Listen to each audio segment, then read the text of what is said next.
We have 2 seconds to create our first impression with our audience. So don't waste it with apologies. Instead, design the talk professionally so that you can stay the hands of the audience from their mobile phones to escape us to the internet. Find out how in today's episode.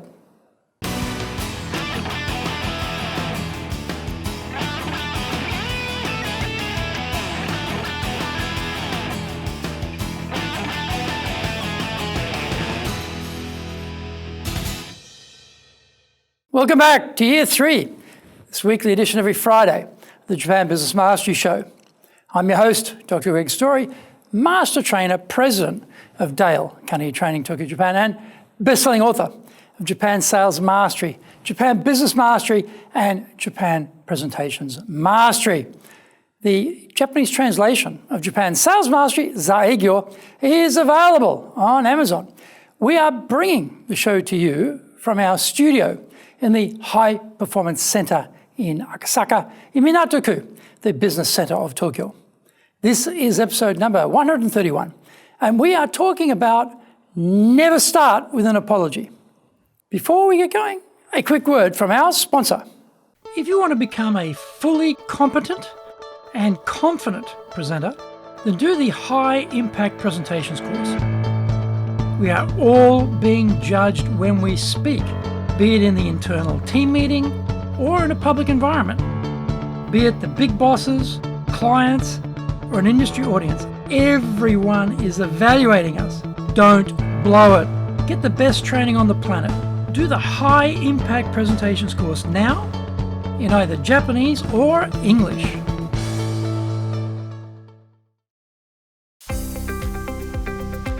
Speaking in public means our personal and professional brands are on show. Let's make it a total success. Japan Presentations Mastery is the Bible for presenting in Japan. This is the most comprehensive collection of experience and insight on presenting that you will ever need. Don't work it out by trial and error. Buy Japan Presentations Mastery and learn how to be confident, clear, and persuasive. Buy Japan Presentations Mastery now.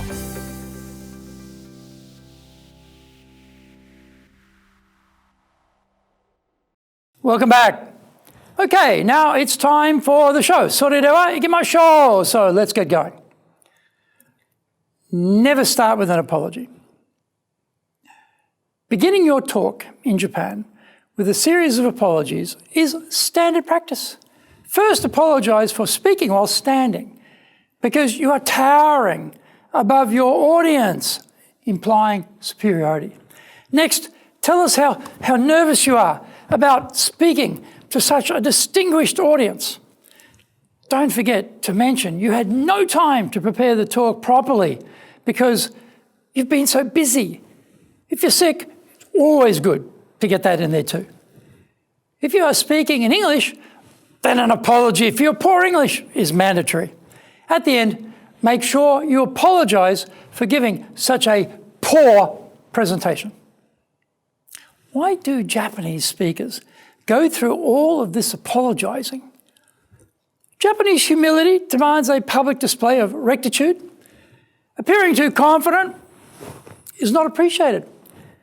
Seeing a bit of a smarty pants never goes down well, especially when most Japanese public speakers are untrained, dreadful, boring, and killing us with their monotone. It's always good to fit in rather than stand out. So what should Japanese speakers do when they are addressing an audience in English made up of foreigners? What do we foreigners do when we are speaking to a Japanese audience in either Japanese or English? Most talks are not remembered in much detail. What we do remember, though, is the speaker. We come away with either a positive or a negative impression. Linguistic purity not required in either case. Foreigners used to non-native speakers giving presentations with accents, grammatical mistakes, and unusual vocabulary choices. Japanese are basically convinced that non-Japanese can't speak Japanese. So any attempt to do so is greeted with approval, as long as it isn't too perfect. Foreigners speaking perfect Japanese worries some Japanese who seem to think their protective barrier has been penetrated, and maybe this foreigner knows a bit too much. A certain degree of ignorance is somehow more comfortable.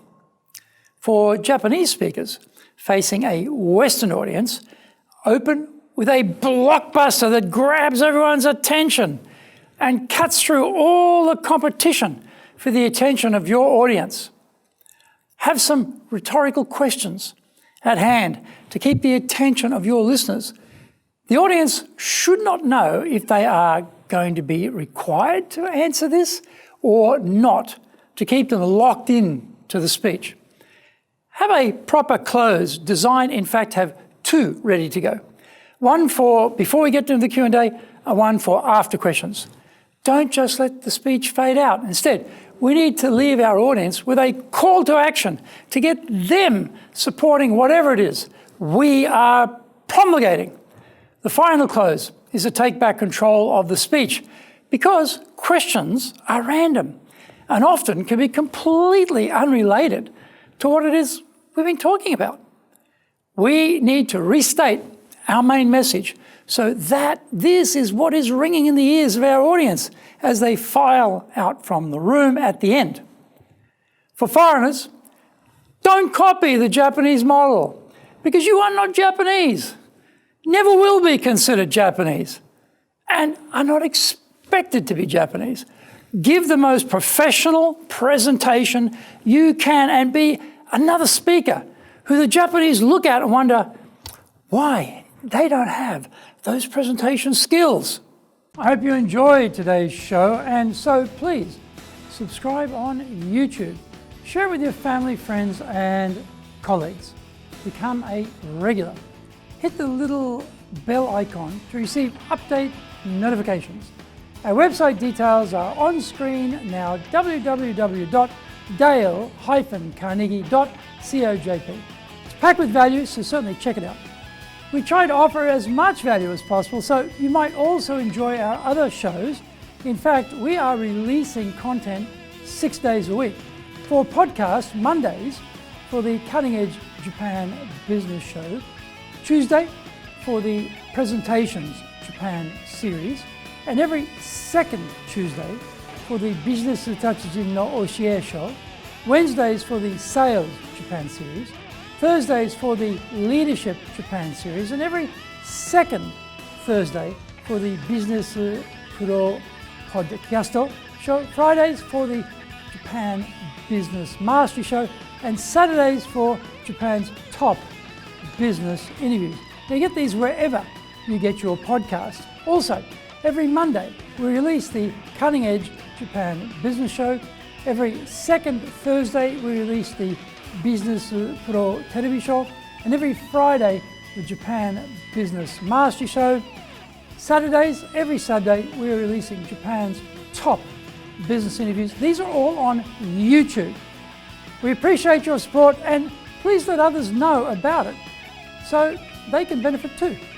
We want to make a contribution to helping people build their careers and businesses, and so please join with us in that endeavour.